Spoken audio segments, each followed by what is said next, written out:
Alright. Mapagpalang araw sa ating lahat mga kapatid na yun. Pupunta tayo ngayon sa SM. Susunduin natin si Jowa. Alright. So yun, magdadrive tayo. Yun. Andito na nga to make the story short na sundo na natin si Jowa. Dito tayo sa terminal ng SM. Yun. At bigla siyang nagutom. So nag-aya siya na kumain kami kahit sa tabi lang sa pares. Mga pares dyan na may stand sa kalsada. So yun, naghanap ako, pilit. At natagpuan ko yung pares dito sa may Ayala, dito sa may tabi ng Shell. So yun, doon ko siya dinala dahil may nakita kaming stand ng pares.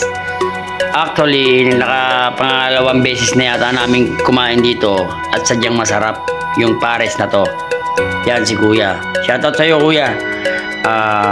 Ang in-order ko dito ay Mami Pares. Tapos sa kanya naman, Pares Mami.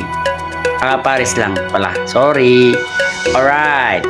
So yun, nagsiserve na sa amin si Kuya. Habang sabi ko, yung mainit yung sa akin. Ako para initan yung aking tiyan. Yo. Alright, nagad.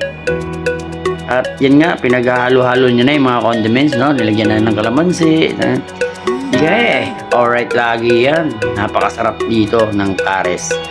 Yung lang, stand lang to sa stand lang. Mga sa tabi.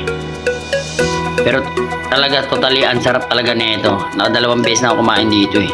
Isa to sa mga natitikmang kumpares dito sa Lipa na masarap. So kung gusto niyo po na kumain at matikman, punta lang po kayo dyan banda sa may Shell. Yan sa Ayala. Alright!